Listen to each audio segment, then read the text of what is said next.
Moshiach's energy is number 11. I'm going to explain all of this. Moshiach's energy is number 11, not number 10. And the Rebbe himself discussed it in regards to these 2 days, 10 and 11.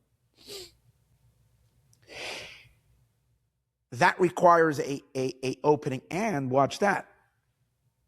And here's a very, very important thing. One of the main themes that the Rebbe speaks about in the Basi Lagani, which is the Torah that we study on the day of this auspicious day. There is a Basi Lagani from the previous Rebbe, previous Chabad Rebbe. What is Basi Lagani? Oh, give me a second. When all the Chabad Rebbes would say Torah, they would download godly teachings to the world. They would leave a discourse. It's a Hasidic discourse. So the previous Rebbe kind of like had an intuition, let's call it, a spiritual intuition that he was going to pass away on a certain day. It happened to be his grandmother's yahrzeit, day of passing. So he had prepared one of his old discourse. He had it republished. He gave it many, many years earlier, had it republished with some additions. And he had it in honor of his grandmother published for that Shabbat, that he himself passed away. And then on that Shabbos morning, he passed away. So the Chassidim all saw it that this is kind of a goodbye and a will, a testament and a will for the Chassidim to know what's going to be in the future. See, the previous Chabad Rebbe did not choose his successor. He had 3 son-in-laws, one passed away in the Holocaust, so there were 2 of them left. The Rebbe was the younger of the son-in-laws. So he really was like second in line, not the first. But in stature, the Chassidim knew who was supposed to be a Rebbe, but the previous Rebbe did not say. But this discourse that the previous Rebbe wrote speaks all about 7 righteous tzaddikim. And the interesting thing is the Rebbe is the 7th.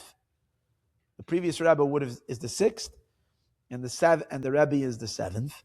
And interesting, but how do you know it's the Rebbe? Then if the other brother-in-law would have become the Rebbe, then he would have been the 7th. You're talking about 7 tzaddikim, which the 7th one is tasked with bringing God down all the way to the world.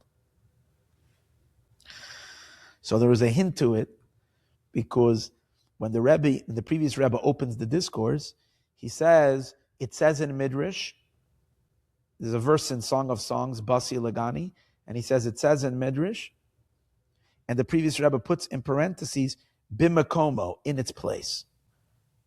That means, on this verse, look in the Midrash on this verse, because this particular Midrash is quoted in more than one places.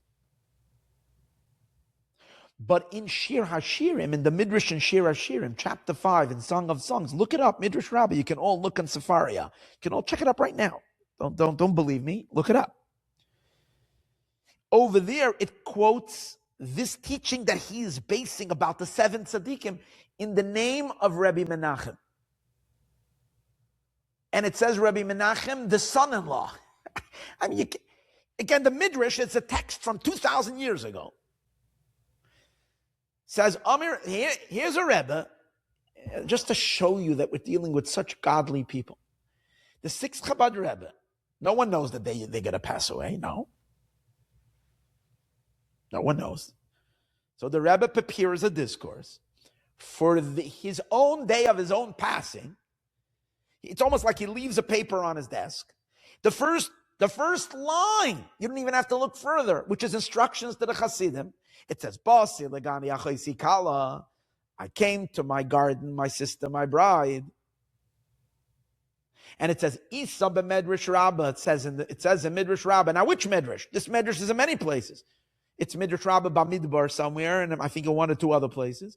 No, he says in parentheses, Bim Makoma, look in the version. Because the only place it says Rabbi Menachem, Chasna de Bein Asiyah, that he is the author of this teaching, is only in Shiur HaShirim.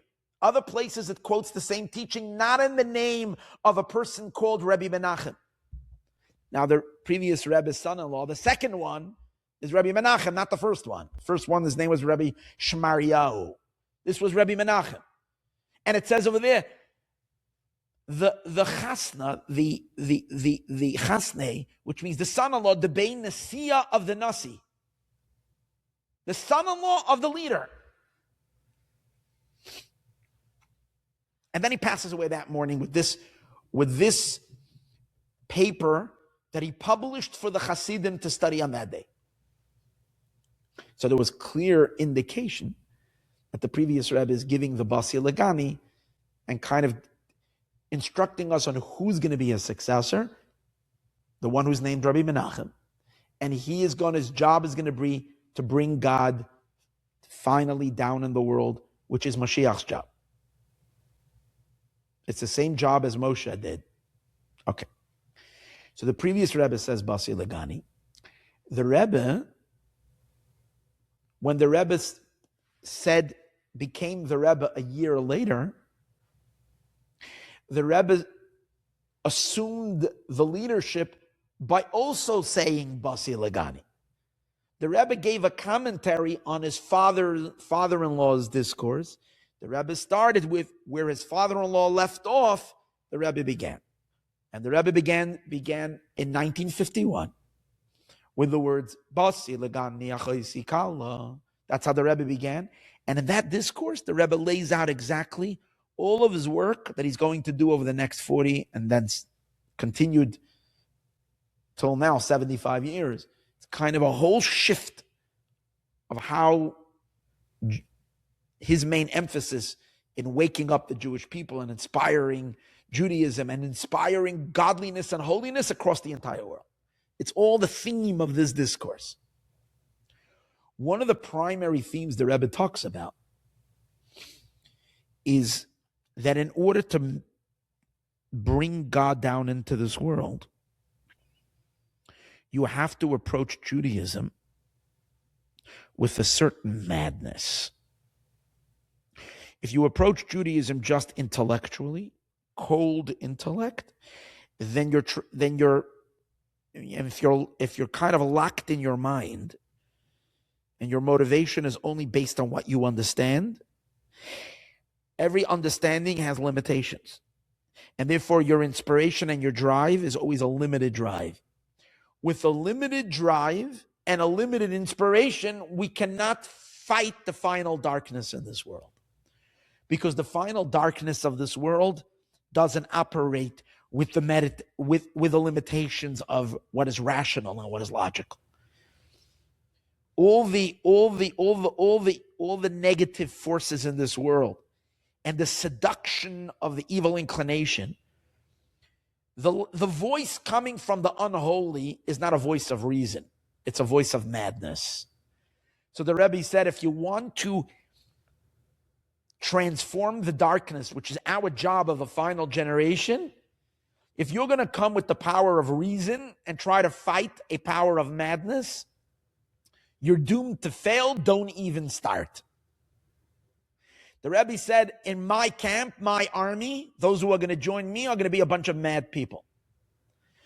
When we say madness, over here we mean holy. The Rebbe coins the phrase holy madness. Holy madness. It's not an original phrase of the Lubavitcher Rebbe. It's already in the previous Rebbe's discourse. He talks about this holy madness, but the Rebbe takes it to a whole new level. What does holy madness means? You become crazy about God. You become crazy about your mission. You become crazy about goodness and kindness. And you do it to a point that people look at you and you say you're mad. And you say, I know I'm mad, but I can't help it. Meaning, relax, you've done enough, go to sleep. No. We're not going to conquer and transform the world with that kind of an energy. You need people that are overflowing beyond their mind. That means that we're opening ourselves up to our soul, that is the energy of our soul that is bigger than our mind, bigger than our limited understanding. Doesn't it then make sense that a madman should open up the doors? If until now we were operating kind of with a construct of number 10, we're still going to speak about this. I'm just laying the outline. If until now we're operating with a construct of number 10, we were dabbling in number 11, but we were still in the zone of number 10. That's why the main farbrengen was still related to number 10. The godliness that the world was capable of receiving was still a limited godliness, just touching on number 11. We were beginning to like sniff number 11, but we weren't really. Number 11 wasn't really the power that fully that the mode of the cosmic flow was not number 11. It was number 10 spiced with number 11. But now, as we're entering literally into the days of Moshiach, we're literally switched the mode on to number 11, which means the worlds, and let me explain what this means, and we're going to get to it later, the worlds have become completely unified with the Ein Sof, with God. The physical world, your body and my body, and the table and the chairs, and everything in this world is now completely one with the Ein Sof. That's what it means. And if you're not feeling it yet, you'll feel it tomorrow. If you don't feel it tomorrow, you'll feel it the day after tomorrow. If you don't feel it the day after tomorrow, it'll be next week, it'll be next month, it'll be next year. But it happened already. And that's what I was mentioned. The shift happened. And it was symbolized with a farbrengen of the Lubavitcher Rebbe being moved from the 10th day to the 11th day. The doors of Ufaratsta breaking open.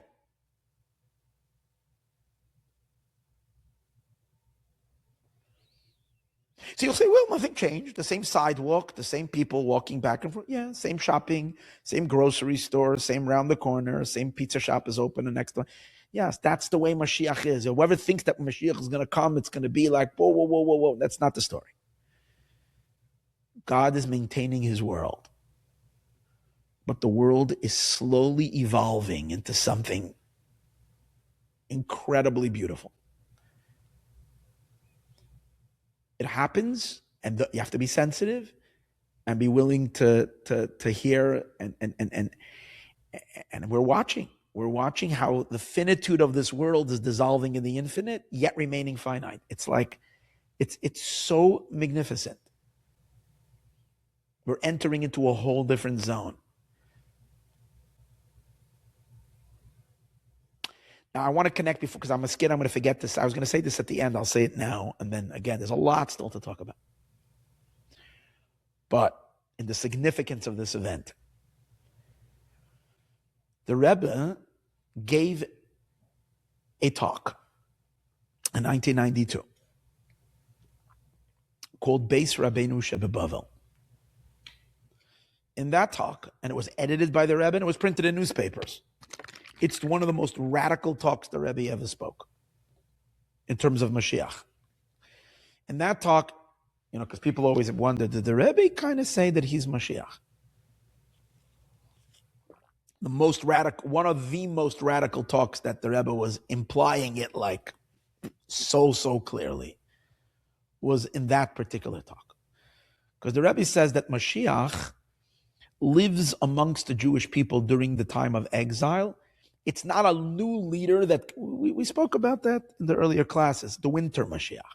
Mashiach is not a new leader that pops up of a mountain with robes and like with a flying carpet. That's not Mashiach.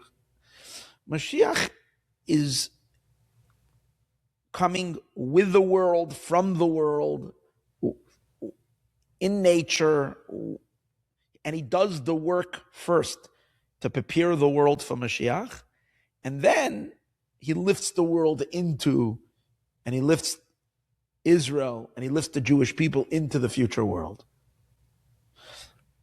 The Rebbe speaks about that a lot, especially in the last year of the Rebbe's talking to us. So one of the stunning talks that he gives is he says, therefore, since Mashiach's coming has to do with the work that we do in exile outside of the land of Israel, and since Mashiach will not leave the exile until every single Jew leaves the exile, Moshiach is like the captain who is the last one to leave the ship. He's not going to travel to Israel while Jews are still back in exile. So for that reason, we have to say that the moment of the revelation, when the great revelation of Mashiach is going to happen, the moment that is going to happen, meaning ground zero for the great messianic revelation is going to happen not in Israel, it's going to happen in the place in the diaspora. The Rebbe goes on to explain that is the leader of the Jewish people right at the time of the redemption. And I'm not going to go through the whole talk over there, but he explains that that's the leader who lives in 770. Based on that, the Rebbe comes up with, and again, it's a long, deep talk. And anybody that you can look it up. But over there, he explains that the third temple is first going to manifest at the place where the leader of the generation, who is Moshiach. The Rebbe says that the third Beis HaMikdash is first going to reveal itself in Beis Rabbeinu Shebebavel, which the Rebbe clearly explains is 770 Eastern Parkway. That's where the Beis HaMikdash is first going to reveal itself. Now, what that means exactly, I don't know. I'm very curious how that's going to be. But that's a talk. Do I understand it completely? No. And then it's going to move to the land of Israel. Okay. So I want to add something very interesting. There is a question in, if this wasn't like shocking to you to begin with, that something like that the Rebbe would say something like that. The Rebbe's based, like everybody is always waiting, if you want to look up to the sky, because we know the third temple is going to come down from the sky. That's what it says. So if you want to go look for where that's going to be, everybody says, go to Jerusalem, look up in the sky, wait for that moment.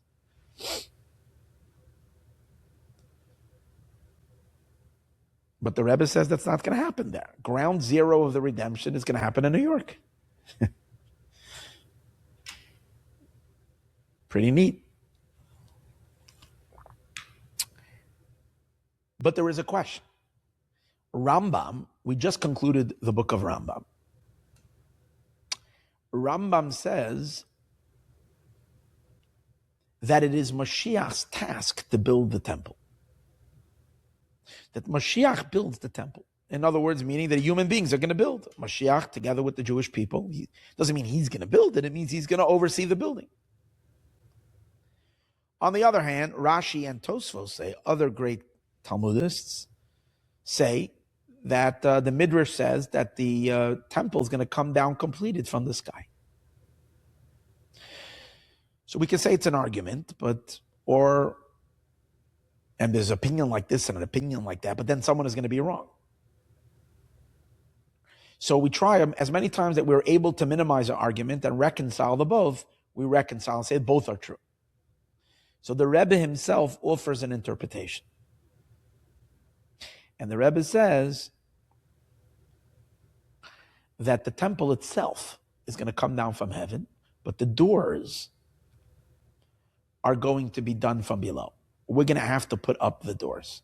The doors of the temple are going to be fixed and that's going to be Mashiach's contribution from below, is putting up new doors. Well, 770 now needs new doors. They have very makeshift doors they put up there. Go look, you'll see they put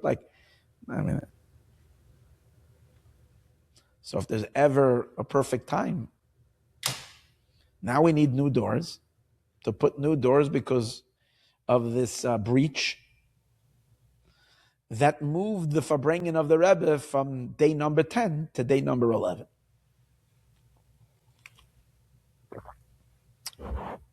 What's the difference between 10 and 11? Now, I know from many of you, I sound insane, but that's okay. I am perfectly fine with being insane right now. I am drunk on Moshiach. Like you're thinking, I want to take a little bit what this guy's taking. I'm not taking anything. I'm drinking Moshiach. I've never tasted a substance. Never took a mushroom, never took any of that stuff. I'm doing a confession over here. Never. Not once in my life. No ayahuasca. Everybody's busy doing that. I don't think you need that. If you learn the Chassidus, then you can be on a high with the Chassidus. So,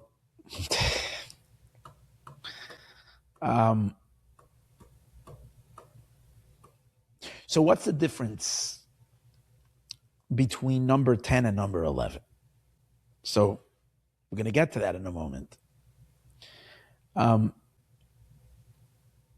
The Rebbe says about the fundamental difference, I believe, is where we just shifted from. That up till last week we were here, and then from last week and onward, we moved to a complete different dimension. What really happened is that the Lubavitcher Rebbe, when he speaks about our generation, coins our generation the last generation of exile, the first generation of redemption. He says, it's just like we said earlier, that Moshiach is not a new person. He's not a newcomer that we don't know who he is. Hello, I'm Moshiach. No, he's a person that the Jewish people in the diaspora, in exile, are very familiar with. They turned to him and poured out all their aches and pains. Like the great sage Rabbi Yeshua ben Levi heard from Elijah the prophet when he asked him, where is Mashiach? He told him he's sitting by the gates of Rome, which is metaphorically representing the exile, and he has bandages, and he's injured, and he has to switch his bandages from the pains. What does this mean? That to Mashiach himself come all the pain of the Jewish people, and he aches their aches and pains their pains. We all know who he is. We've all turned to him. He's the person that most of the Jewish people turn to when they have an issue, when they need a cry and need a shoulder, that someone who will embrace them, soothe them, hug them, give them a blessing. So it's that person who then transitions to the Redeemer. So just like Mashiach plays a time, he first exists in exile and uplifts the Jewish people from exile to redemption, then he becomes the great Redeemer and leads them into the time of redemption. The same is also, the Rebbe says, our generation. It's not two separate generations. Like we went out of Egypt, there were two generations. There was one generation that left Egypt, but they died in the desert. And it was the children who went into the land of Israel. The Rebbe says, no, our generation plays two roles. We are the last generation of exile, and we're the first generation of redemption. I want to make a suggestion that we've just ended the first part. We are no more the last generation of exile. We are just the first generation of redemption. And when did that begin? Last week. That's the thesis. That's whatever I'm speaking about today in one line. 10 is the work of completing the exile. 11 is redemption. The fact that we went from 10 to 11 and completely turned the page means we are no more the last generation of exile. We've closed that thing. That's done. We are now completely in the 11 zone. We are completely in the time of redemption. What does that mean? There are two. One of the interesting things about the Lubavitcher Rebbe, for those who follow Chassidism, I am aware of the fact that to many people who have not studied Chassidism and are not familiar with Chabad Chassidus, a lot of these concepts that I'm saying now, you have to get comfortable with. They sound like really out there. So I'm going to turn to Chassidim. I'm mainly saying that, to those who were born and bred or have been educated and know the Chassidic world and studied Chassidism, know that the Lubavitcher Rebbe and his father-in-law were like a braided challah, one with each other. In other words, they formed one entity. And that was unique in Chabad Chassidism, because there are 7 Chabad Rebbes. And when each one was Rebbe, they were the Rebbe. They didn't lean on their, of course, they communicated always. You see, the previous Rebbe writes how each Rebbe had visions of their predecessors coming to them from the other side and teaching them Torah, giving them insights. It's the Alter Rebbe would see the Baal Shem Tov and the Magid, and the Tzemach Tzedek would see the Alter Rebbe, and they would all have, and they would share these visions with, and the previous Rebbe would talk about how he saw his father after his father passed away. So you have that. And from time to time, they would go pray by their ancestors for big. But in general, when they were Rebbe, they saw themselves as Rebbe. The Rebbe and his father-in-law were completely different. The Rebbe did not see himself as Rebbe at all. The Rebbe was almost just like, my father-in-law is the Rebbe and I'm just his agent. And that matches perfectly, Kabbalistically, the role of where the Rebbe stands in Kabbalah. In the mystical chart, the Rebbe is number 7. 7 is Malchut, kingship. Kingship doesn't have anything of its own. It's completely dependent on what is put in. Like the moon doesn't have any light of its own. It needs to receive from the sun. So the previous Rebbe is Yesod, the Rebbe is Malchus, and the two of them must be together. But that blend of these two Rebbes, that blend, in the last generation of exile, the previous Rebbe dominates. In the first generation of Geulah, the Rebbe dominates. In other words, there is a interwoven. It's like Moshiach ben Yosef and Moshiach ben David mixed together. We once gave a class on it. It says that there will be two Mashiachs. The previous Rebbe's name was Yosef. Mashiach ben Yosef, Mashiach ben David, intertwined.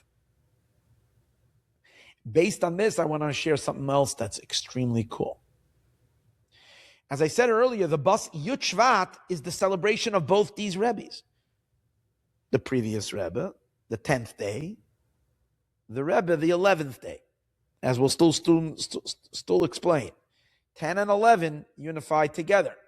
Why 10 and 11? Because the previous Rebbe passed away on the 10th day of Shvat, and the Rebbe became Rebbe on the 11th day of Shvat. So you got the numbers 10 and 11. But how cool is this? Give me a minute. How cool is this? How crazy is this?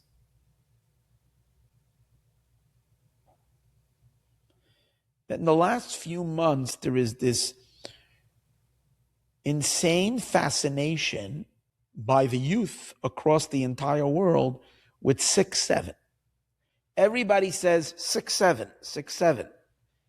It started with some rapper, I forgot the guy's name, and it literally went viral. It became the craziest thing about 6-7, 6-7. The kids run around say 6-7.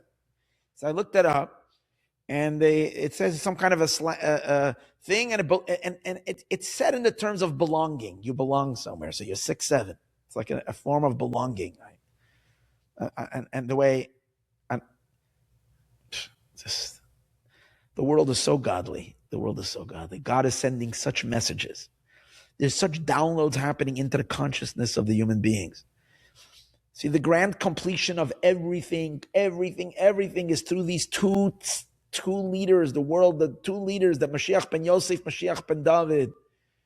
This is number 6 and number 7. The previous Rebbe is number 6, and the Rebbe is number 7. And Basi Legani is the combination of 6 and 7 together. The previous Rebbe said the Basi Legani as number 6. The Rebbe says the Basi Legani as number 7. And the two of them are joined together.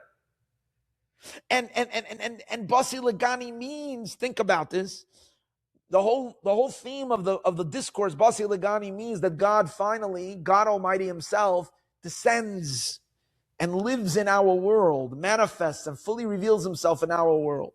That idea is 6 and 7 together.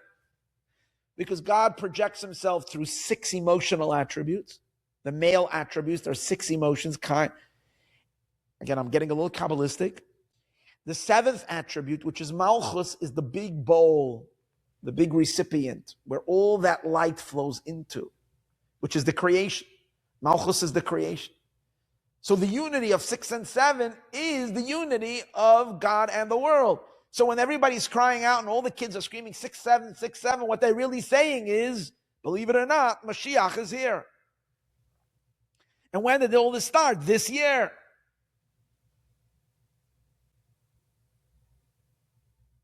Why this year? Gewalt. Why this year? You got to go back to the 9 classes we've been learning. There's a 45-year window that we were talking about. It started in 1982, ends by next year, Yud Shvat. It's this last year. But on a deeper level, so that's the 6 and the 7. So the 6 and the 7, in the 6 and 7 perspective, number 10 relates to 6 and number 11 relates to 7. The two tzaddikim unifying together. So you got 6 and 7, and now we got 10 and 11, and that we're now moving completely into the zone of number 11.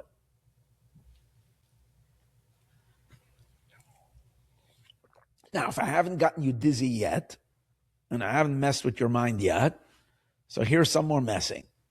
Okay?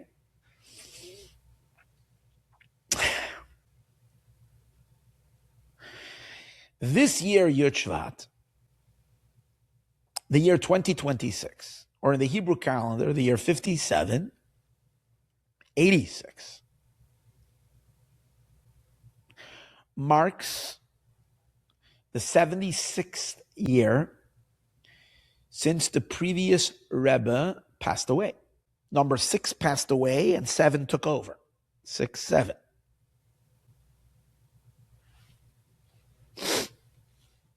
We just celebrate the 76th anniversary, which means, and here is the big, big news, which means we're entering into the 77th year. What's the significance of 77? 77 is 11 times 7, or 7 times 11. And why is that so fantastic?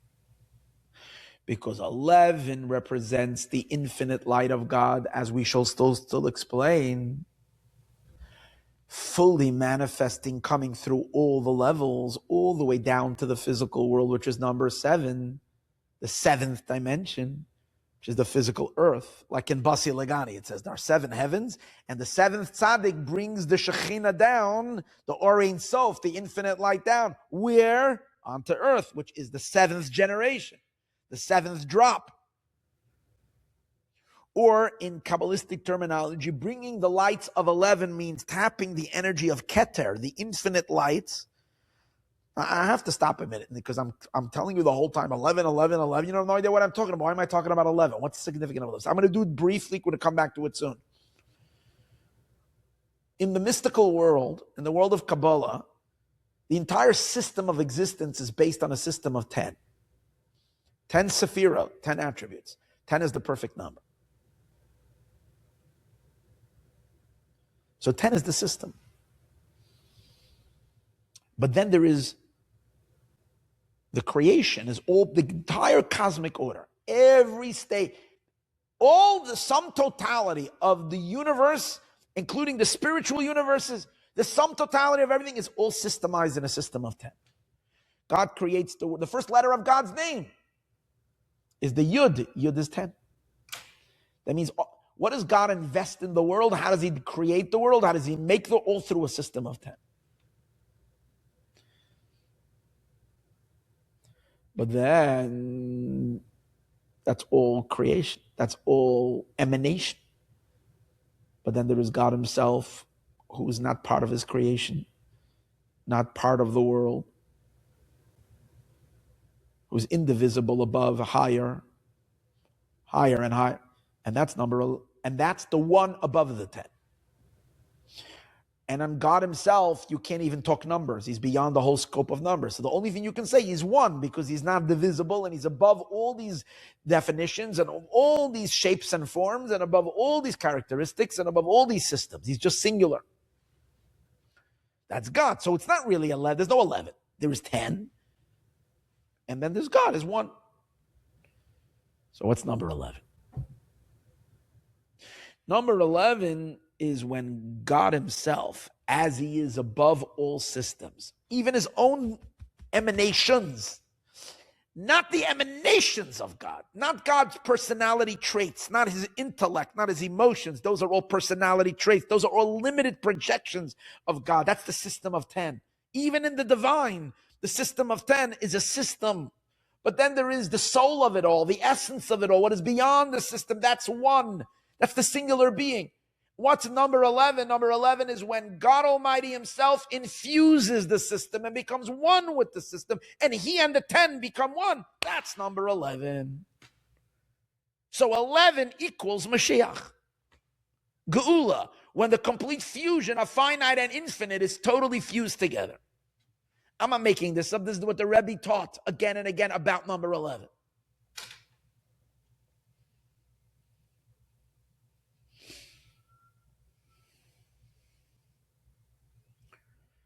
However,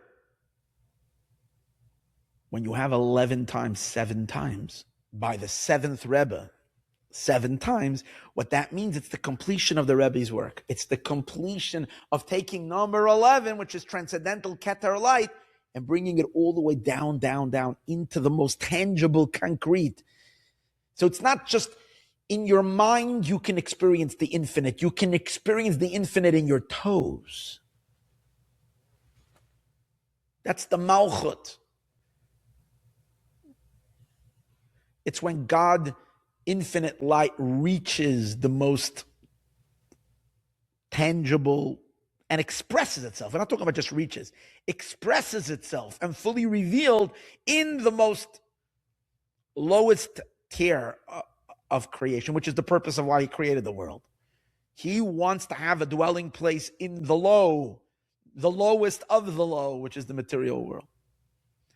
And that is the secret of the Rebbe's address, because that's by divine providence, the Eibishter God made before he created the world, that when the time comes, there is going to be the super tzaddik that's going to bring the entire world to its completion.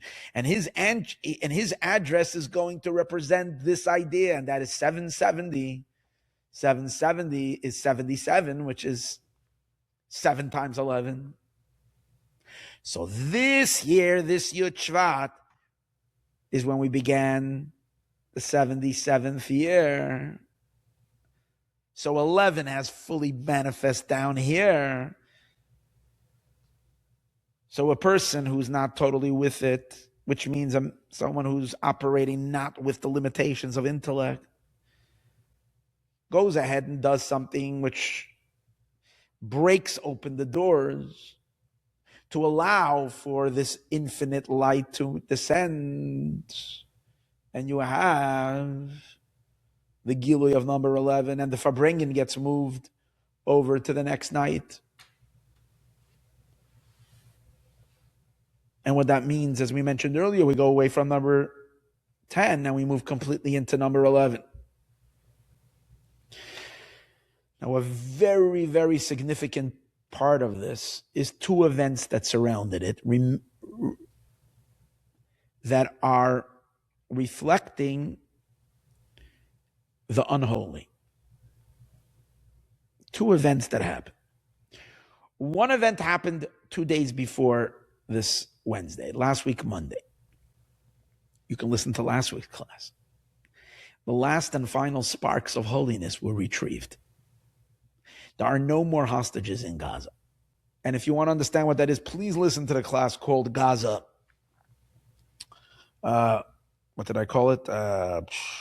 Can Gaza be the private property of Moshiach? So in that class, we had this fascinating discussion about the tug-of-war that goes on when the unholy realizes that Moshiach is here, and they've lost already all their energies all their sparks have been extracted from them. They make an attempt to grab on to whatever they're able to grab. And you see that happen on October 7th. But then finally, what we watched last week, right before Yud Shvat, is they gave back not only the living hostages, they gave back the very last hostage. Which means they've emptied their cachet. There's nothing there anymore. Now, I want to share with you something spooky. In Parshas Beshalach, Tafshin Nun Beis, which is 52, 1992. The last talk the Rebbe gave on Parshas Beshalach, which is a month before the Rebbe had a stroke. The Rebbe is talking all about the significance of moving from number 10 to number 11, to the Messianic revelation. And the Rebbe says we're not going to reach the Messianic revelation until Moshiach, obviously. Even though we've had Torah before, we've had godliness before, but all the godliness we've had till now was only 10, like the 10 commandments. Everything is 10, is in a system of 10. The revelation of number 11, that's going to be in the future, the time of Mashiach. How are we going to attain it? The Rebbe says only after we pick up the very last spark of holiness. After we've elevated the sparks of holiness that are embedded in the unholy. What does it have to do with the sparks of holiness that are buried in the impure? And when we retrieve these sparks, that's when we draw down number 11. The Rebbe says, you know why? Because number 11 is also a very dark number. Number 11 is the holiest number. It's even beyond holiness. 10 is a holy number.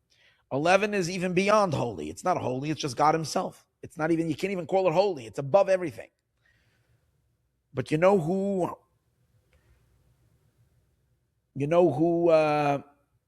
thrives on the number 11? The Rebbe says, all the klipot, all the forces of impurity, they identify with number 11. You know why? Because their power comes from the system, from within the system. They shouldn't be alive. The system, from within the system, there's a certain right and wrong. There's a certain understanding. There's a certain logic that governs whatever is. It's like in a company. If you're a troublemaker, you know, if you're sitting down and you're from a logical place deciding, you know, whose contracts are being renewed, anybody that's contributing to the company. If you're running around stuffing the toilets with whatever, and doing all kinds of other stuff, creating a mess, I'll fire you right away. So how can the klipa, how can the unholy who's messing up God's world hang around there for 5,000 years? The answer is not from the system. The system would have called for their obliteration a long time. The unholy has special access to number 11, to the transcendental infinite light above the system. They basically catch God on a level where God is above reason. That's why, where do we see that? We find that Esav, which represents evil, Jacob and Esav has 11 chiefs. His family is made up on 11.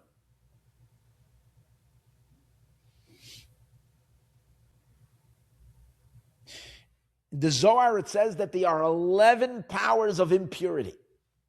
In holiness, everything is 10, not number 11.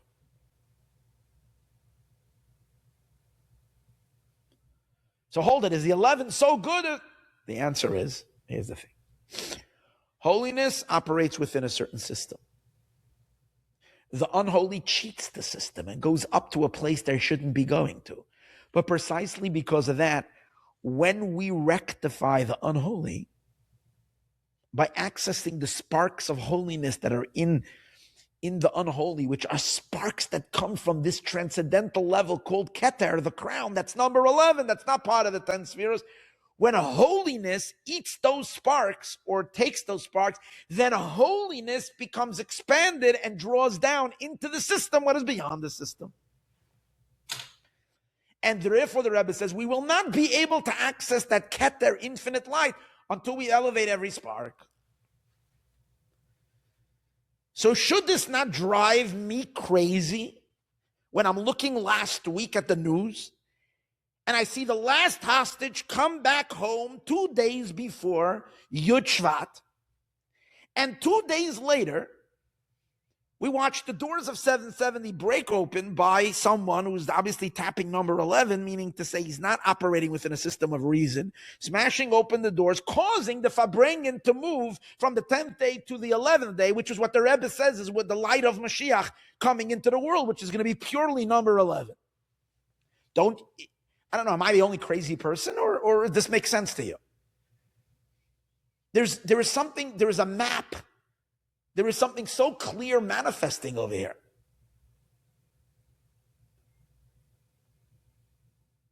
Everybody's screaming 6-7 for a few months before that. 6-7. What's this, man? No one even knows what it is. Then 2 days. We've never had this that there wasn't a Jew in captivity. I mean, since 2014 at least. Everybody's out. There's no sparks left. And 2 days before, and then later, we have this cosmic shift. Come on, I'm up to something. Can't say I'm not up to something. I'm up to something.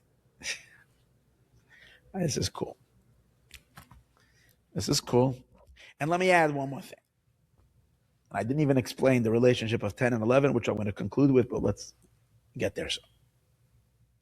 So again, I'm just connecting the event that happened last week with the final hostages coming back, with the final rectification of the sparks of holiness, which is what gives holiness the advantage of being able to draw down number 11 to its completion.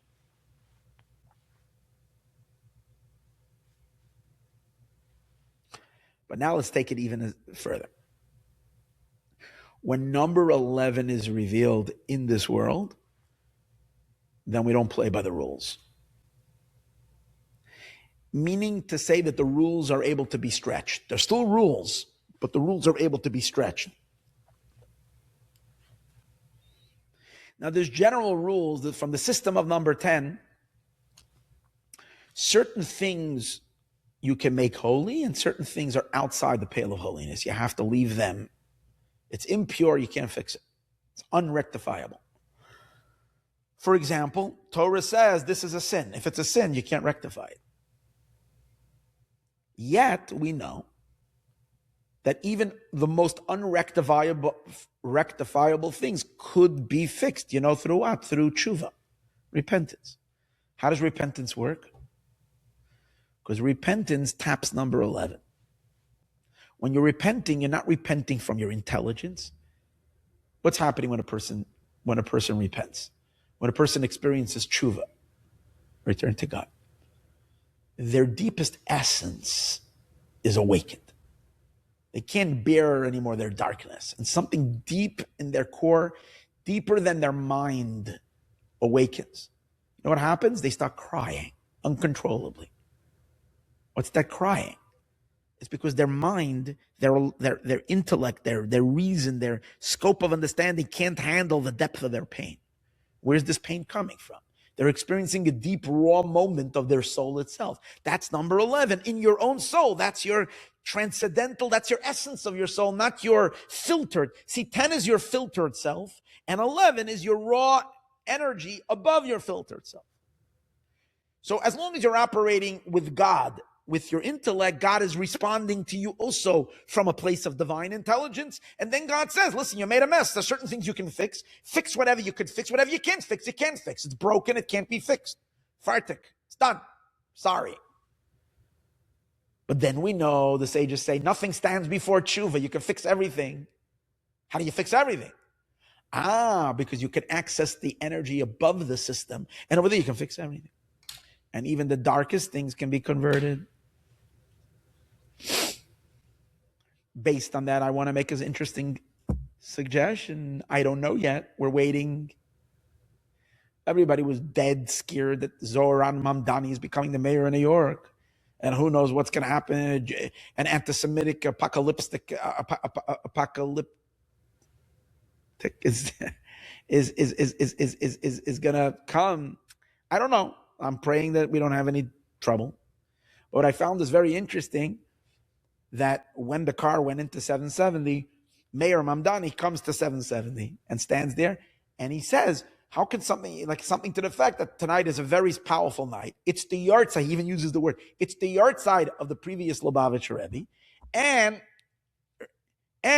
it's the inauguration or the day of the anniversary of the Rebbe Menachem Schneerson's. He mentions the Rebbe's name. When? At the night of the 11th. Actually, if you look at the clock, he was saying it at 10:45 is when Mamdani is standing in front of Eastern Parkway, in front of 770, and he's making this statement. Do you know what 10:45 is? 10:45 is the moment, or 10:40 actually, when the Rebbe said 75 years ago on that night, on that evening, this was Basi Lagani Achaisi Kala. Shechina is descending, God is descending into this world. We're the last generation, we're going to bring the Shechina into the world.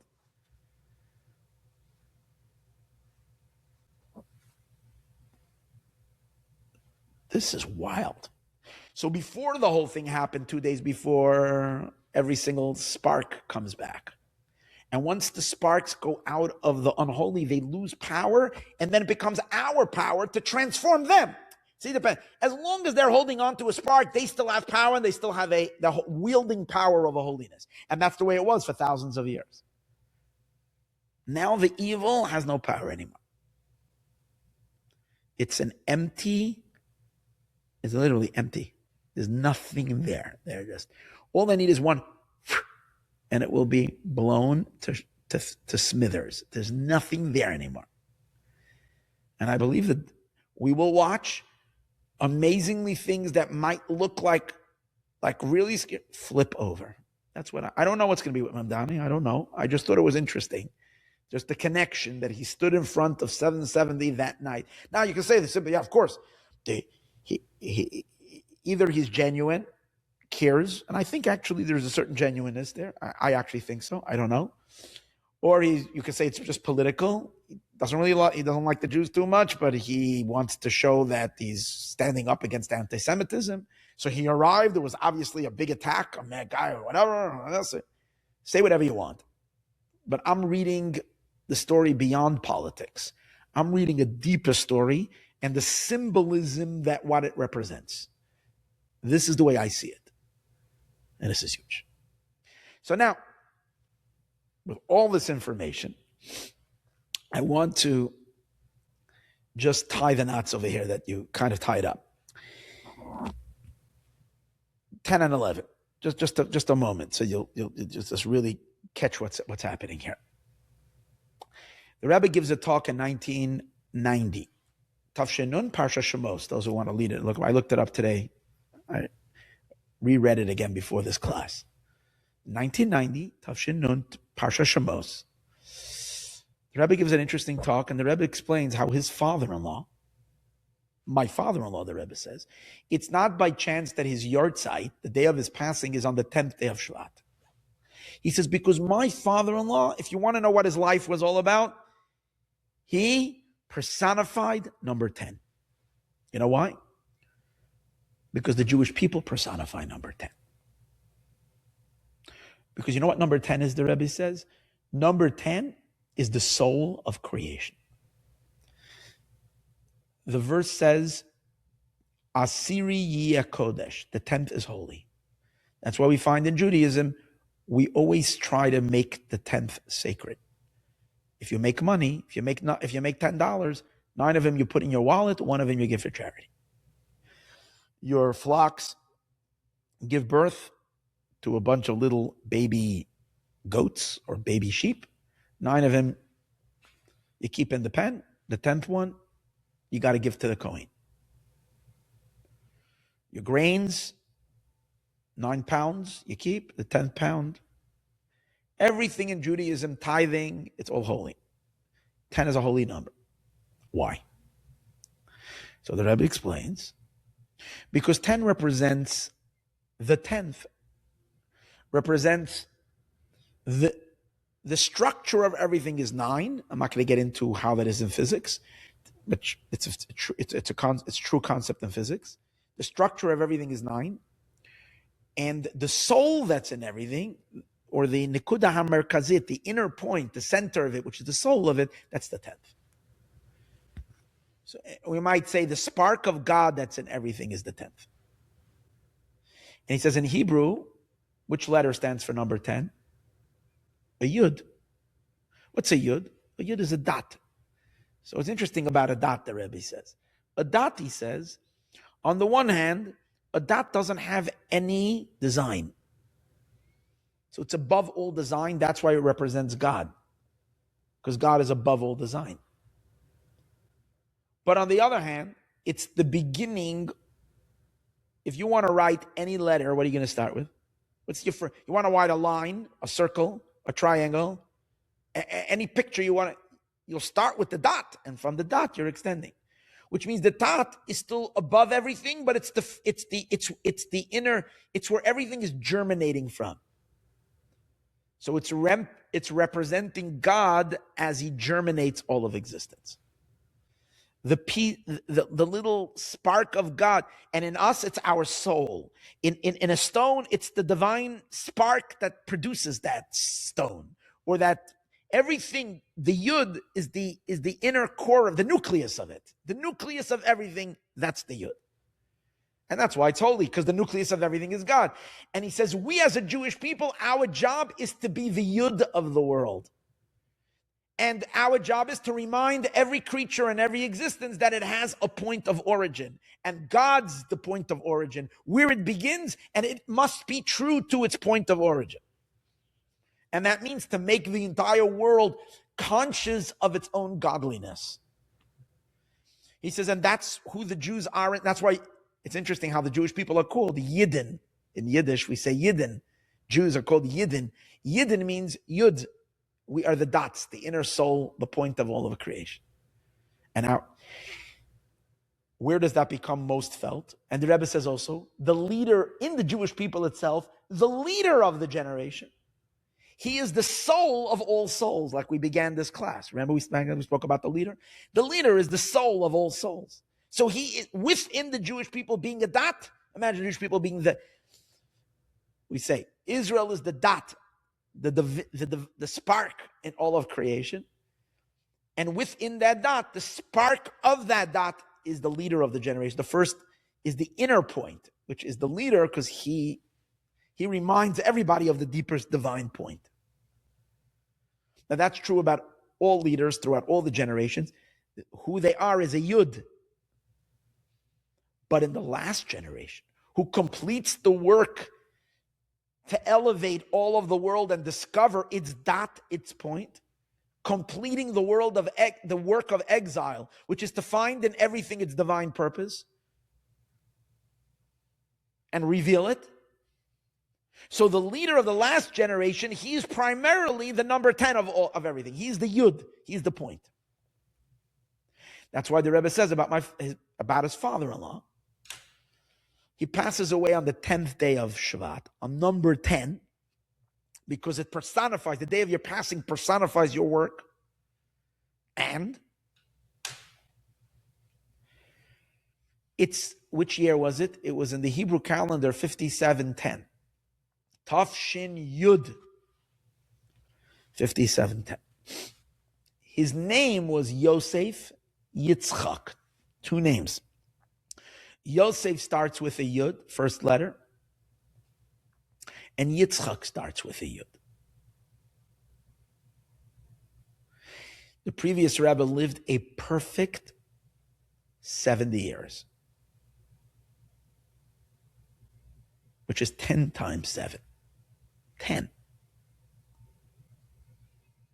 And he was born in a perfect year, meaning not a year of change, meaning not a 1, a 2, a 3, a 4, a 5, a 6, a 7, a 8, a 9 year. He was born on a 10 year. He was born in the Hebrew calendar 56.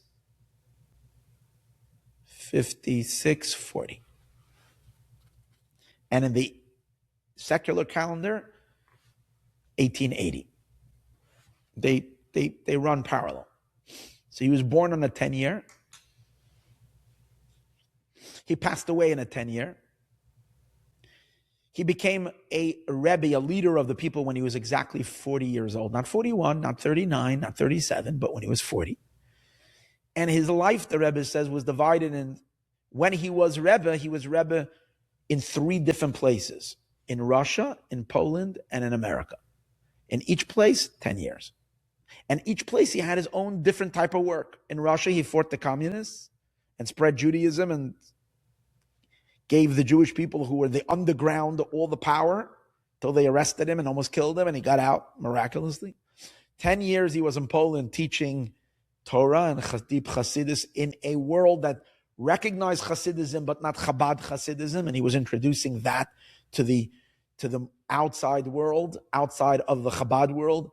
And then finally he comes to America, and he's taking on America's coldness and apathy and indifference to Judaism, and he sets the stage. So it's 10, 10, 10. Everything about it is 10. The Rebbe says that the last year of the previous Rebbe's life, when he signed his name, the second name, Yitzchak, he wrote the Yud as if he's writing it in the Torah. Only the last year of his life started be. In other words, as he was coming close to the end of the year, he started highlighting the Yud of his name. Because that's who he was, the Rebbe says, number 10. 10 is the completion of this, of making the world perfect and uncovering all the godly potential that there is in this world. But which godly potential? The finite godly potential, the godliness of the system.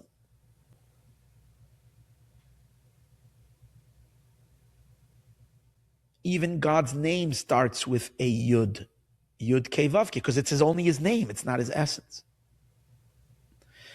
The Rebbe says, but when the previous Rebbe passes away, number 10 passes away, we turn over the page, and number 11 begins.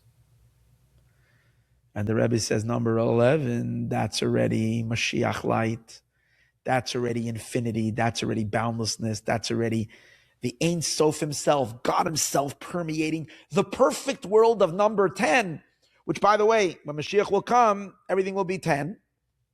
There will be the 10th. When Mashiach comes, we're going to sing the 10th song. Jewish people sang 9 times in history, the 10th song. Mashiach is going to do the last of the red heifers, which is going to be the 10th red heifer. And music is going to have a harp in the temple that's going to have 10 strands.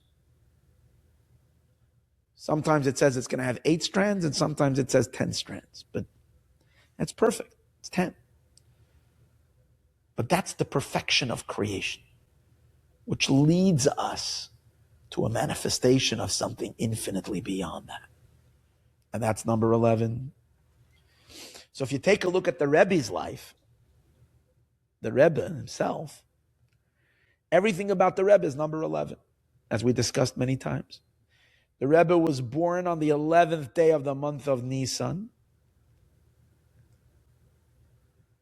The 7th Chabad Rebbe, Rabbi Menachem Mendel Schneerson, was born on the 11th day of the month of Nisan.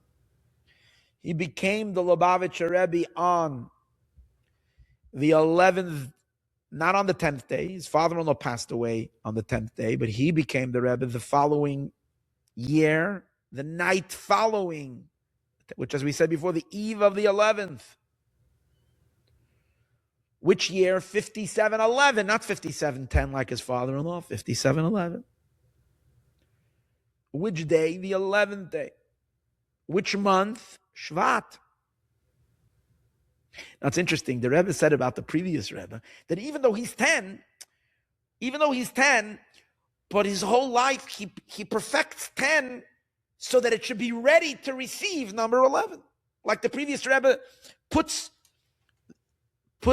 the mimer, Basi Lagani, which is the next generation's job, on the table. He prepares, he says the world is ready now for number 11 to come in. So it's 10, but it's the 10th day of the 11th month because he's already sensing number 11. He's preparing for number, but he's not number 11 yet. Number 11 is going to be the... What time does the Rebbe say the discourse? 10:40 at night, as we mentioned earlier. In 1951, the Rebbe says, Basi legani achaisi kala, inviting the seventh generation, which is going to bring down number 11. And the Rebbe's light is shining in the world already for 76 years. And now we started the 77th year, which is 11 times 7. Now it's game's over. Ein Sof light is descending. That's what I mentioned in the beginning. If you couldn't crank that car up, you couldn't get something done, you thought you're limited, you thought you can't, you thought you tried, try again. There's a complete different energy flowing in the universe right now. It's on a whole different level. The farbrengen was moved. It's no more related to 10, and we went into 11 zone because it's like making Malava Malka, like we said Sunday night. It doesn't belong into Shabbos. We're already completely, we're no more in the last generation of exile. We are completely the first generation of redemption. The word basi is bas yud aleph. If you rearrange those letters, you get the word bas yud aleph, the daughter of 11. The Rebbe's first word of becoming Rebbe is bas yud aleph, the daughter of 11. What does that mean? Why the daughter? Why not the ben yud aleph? Because the Rebbe, in this sense, is a feminine soul. Because he's malchut. Malchut is feminine. He's the daughter of number 11. What does it mean, the daughter? He's the recipient of energy of 11. His whole energy is 11. This year, the Rebbe farbrengen on the 11th, on a day, no more connected to 10. We shifted the Yud Shvat. It's all about the future now. And in connection to that, and we completed at the same time, a week later, half a week later, 3 days later, we completed 45 times learning Rambam. At the Rebbe instituted, we should learn the entire Torah. We did it 45 times. 45 is an incredible... We finished last night. Today we just started the 46, but we finished 45 times. 45 is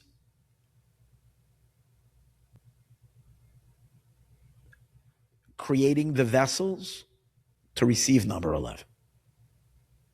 Because I'm not going to get into it right now. 45 represents the world of Tikkun, which through the world of Tikkun, which is Torah, we become vessels to be able to receive this. And all coincides at the same time.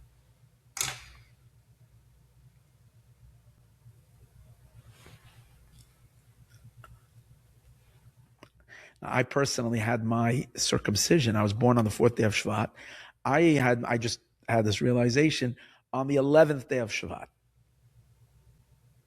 when I was a long time ago, for me at least. And I realized, okay, so when you have a circumcision means that's when you make your first connection. That's when your soul enters. So maybe that's why I'm so excited about this number. On the 11th day of Shvat, so I have a bris, I have a covenant with this number. So maybe that's why I have this particular affinity for this incredible day and incredible time. Our very dear Tal, who was a incredible, refined, elevated, super soul of the highest eloquence, 41-year-old girl who just was on a different level, passed away in an accident on Israel on the 11th day of Shvat this year, in a car accident, while going to visit her parents.